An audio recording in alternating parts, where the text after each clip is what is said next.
Hello, everybody, and welcome to ESO Daily. I am your host, Mr. Craven. Alright, so I have a new Stamina Sorcerer PvP build. This is called the Slayer.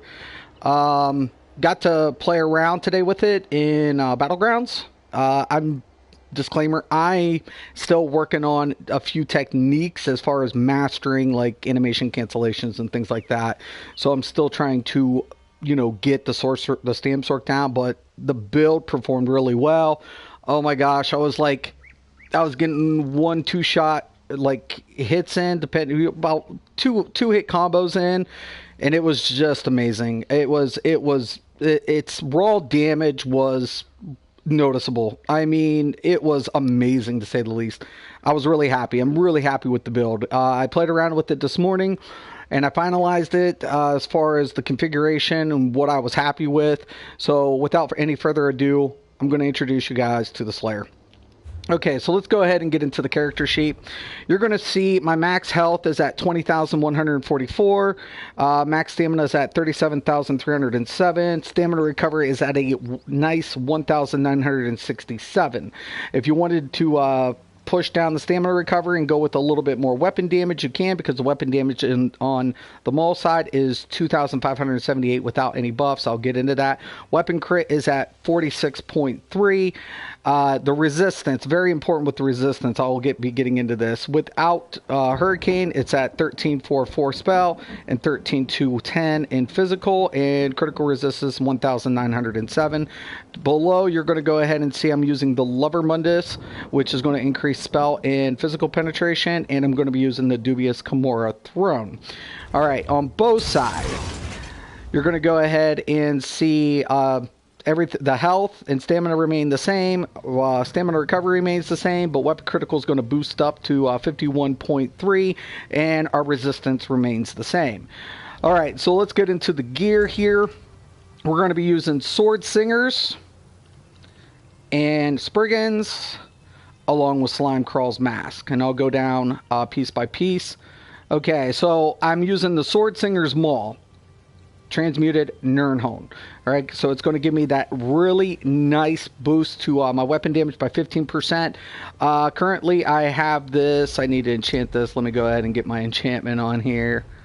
So I want to go ahead and put the increase on this. So it's going to boost it up. It's going to spike it up.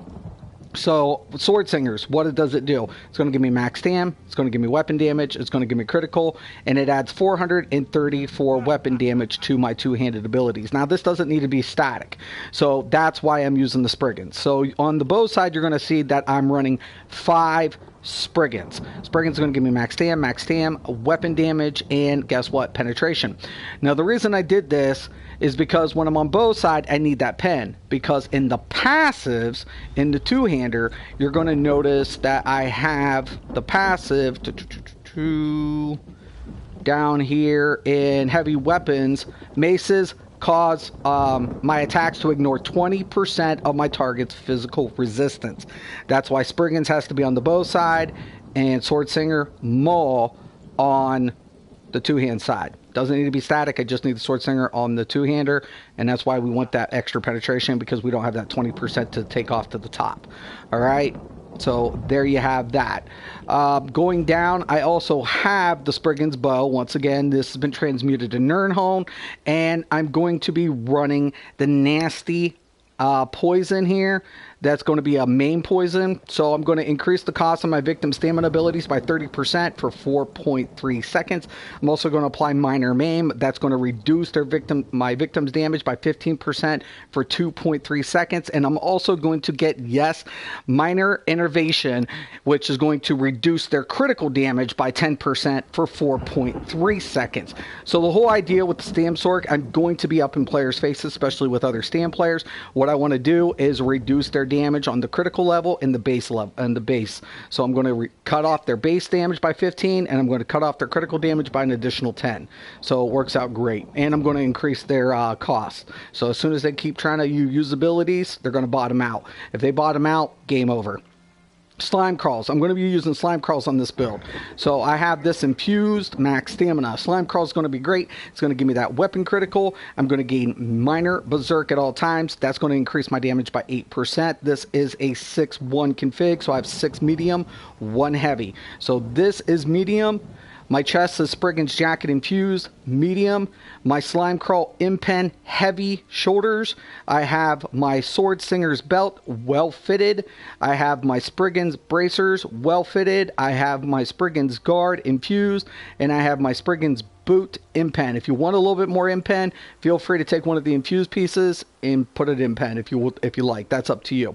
I also have the sword singer's necklace with increase. If you want to, like I said, drop your stamina a little bit, I wouldn't recommend it. You could put an extra weapon damage on here, but I prefer the recovery. So I got 2 with recovery. All right, so let's go ahead and get into the skills. Okay, let's go over the buff bar here really quick. I'm going to be using Shuffle. Shuffle is going to be kind of important because it's going to give me the major invasion, increasing my dodge chance by 15%. Each piece of medium armor worn grants immunity to snares and immobilizations for 0.5 seconds. With 6, that's 3 seconds. So I got 3 seconds of immunity towards snares and immobilization, especially if I'm going to do a critical, if I'm going to gap close, I definitely want to make sure I'm not immobilized. I'm going to be using the poison injector. I tried venom arrow. I did not like the interrupt. It was too inconsistent, so I went with the poison injector because I'm going to open up, clip them, you know, get that nice dot in, then I'm going to hit the gap closer. We're going to be using the resolving vigor. We're going to be using the hurricane. Very important here while I was going over this. Once I hit my hurricane and I go back into character sheet, now look, we're at 18,000 on our resistance. Very, very, very important here, guys. You want to keep that up at all times when you're in the midst of your fight. All right, if that drops, I can pretty much guarantee you, you're going to die. We're going to have bound armaments on both sides. This is great because it's going to increase my stamina by 8 and my heavy attacks by 11%. Keep in mind in the passives, also with two-hander, we're going to get that follow-up passive. So we want to go ahead and do a heavy attack before we hit our finisher or, you know, our dizzying swing. That's going to increase the attacks by 10% for 7 seconds. So make sure you get that in. We're also going to go with the Dawnbreaker of Smiting as our secondary ultimate. This is when we have more than one target, because what it's going to go ahead and do is applies a stunning effect. So, and given the fact that we have the Power Stone, we're looking at a nice 107 for the ultimate cost. Okay, two-hand. Pretty standard. It didn't go with Critical Rush. I want to go with Stampede instead. The reason I'm going to go with Stampede here instead, it's going to go ahead and deal 7,242 physical damage, and it's going to reduce their movement speed. So instead of taking the bonus damage, I want to go ahead and apply the CC effect. So I want to go ahead and keep on top of them. I don't want them to try to get away. Keep in mind, if they're immune to any effects, that's going to be a hindrance. But at the same time, I'd rather go ahead and have this ability versus Critical Rush. Dizzy and Swing, I take this versus the other one because, once again, it's going to apply a CC effect. Right? It's pretty standard. I don't take Executioner, I take Reverse Slice. If I have more than one target, it's really nice because as I'm going ahead and using this ability, 95% of the damage that I inflict to the primary target is going to go ahead and hit the other target. So, yeah, going to be nice.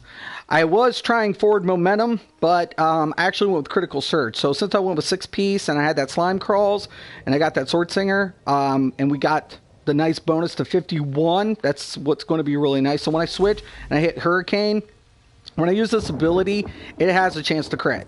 When I deal critical damage, I'm going to get a bigger heal from the Critical Surge. So I'm going to get the Major Brutality, and I'm going to go ahead and heal a lot more than Forward Momentum or the other rally will give me. So I'm just going to go ahead. I'm going to use the Critical Surge, but keep in mind you might want to use immobilization pots because that's going to be the only hindrance to you. So keep in mind immo pots. Once again, bound armaments, and this is the bread and butter of the build, the Onslaught. I'm telling you guys, you get wrecking and all of a sudden you crit rush. You go ahead and hit the dizzy swing. As soon as they're below around 40%, you might want to go ahead and hit Reverse Slice. If this isn't up, by all means, when they hit around 25%, about 30-25%, go with the reverse slice. But if this is up, use the onslaught. The onslaught is killer. So I'm going to show you 18,007 before the buff. Once I go ahead and apply this, and we go back into the tooltip, now we're dealing over 20. It hits hard. And once again, Power Stone passive for the Sorcs, making it a nice 128 ultimate cost. Really nice. Really, really enjoy this. Back bar, like I said, we're going to use shuffle. It's pretty much standard, but let's go over to the CP system really quick here. All right, going into the tower. Warlord's going to be at 12.08. Sprinter, I need to reduce the cost of my running. I run after players a lot. I noticed that's the one bad thing with Stamsorc. He can't stealth out. He's, you know, running to loss out of sight, whatever. It's hard. So you can get an invis pot, but if you don't have it and you're on cooldown, you really want to reduce the cost of your sprinting. So I went with the reduction for 2201. Nothing in tenacity I'm not going to be weaving, except I will hit the follow-up. But keep in mind, we get that passive, so when we're killing players, we get a nice chunk of stamina back. Healthy, 11.10. Mooncap, 14%. Now keep in mind, I have 120 over, so I can get that nice passive in the wild running, which is going to increase my movement speed by 2%. Coming into the shadow, we're going to also reduce our Our roll dodge. So if people start spamming stuff, they start trying to get on top of you, you want to go ahead. We got 2 well fitted. We're going to take tumbling up a little bit more for 15.10. I had 2 points left over, so I reduced the cost of block by 1%. Coming into the apprentice, I put 23 into bless. This just helps me with my healing effects like critical surge and vigor.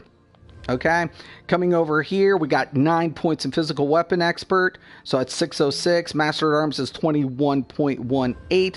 We have thaumaturge up to 904. Piercing is 4,113. We want to keep penetration high. Remember, people can get an insane amount of critical resistance, right? That's going to affect your base damage. So we want to keep penetration up high. That's why we went with the Spriggans. That's why we went with the Maul. That's why we went with the Lover. And that's why we're putting 4,113 into piercing. Mighty is going to be at a nice 1301. Going into the Warrior, we're looking at Ironclad at 1208. Spell Shield at 1,554. Resistance at 1,409. Coming into the Hardy and Elemental Defender, they're both split at 909. Thick Skin, we don't want to get pressured a lot because we want to take them out before they take us out. We don't have any cleanse, so we want to go ahead and reduce some of that dot damage until we can take them out and heal up. So we're going to 8.23 in Thick Skin. And we're going to put Quick Recovery at 8.12, and that is how the champion points are allocated. All right, guys, I really hope you like this. A couple of side notes. Battlegrounds are not CP, so you're going to lose crit. If you lose critical value and that hits below 45%, it's not worth having critical surge. Take it out and replace it back with either rally or forward momentum. Just a suggestion. Okay, so if you're in Cyrodiil, CP is applied, critical surge all the way. No CP, forward momentum. Just a heads up. If you are pretty good at melee characters, this dude hits hard, just really hard. It's amazing. I'm really happy with this build. I am insanely happy. No proc sets, none. I didn't want any proc on this build. I wanted straight raw damage. No procs, no gimmicks, straight up. It's going to be consistent all the way through. You don't have to wait on that timer. You don't have to wait about somebody, you know, miss your proc missing or anything. Nope. Didn't want to do it. Straight up. Now, if you want a little bit more survivability and you want to drop the Minor Berserk, you can go with Bloodspawn. All right, if you want to. That'll give you a little bit more survivability, and it'll increase your ultimate generation. So there's food for thought. So my recommendation, more survivability, Bloodspawn, more damage, Slime Crawl. All right, I hope you guys like the build. I love it. I'm going to be playing with this in the next few days. Going to get it down. I got to practice.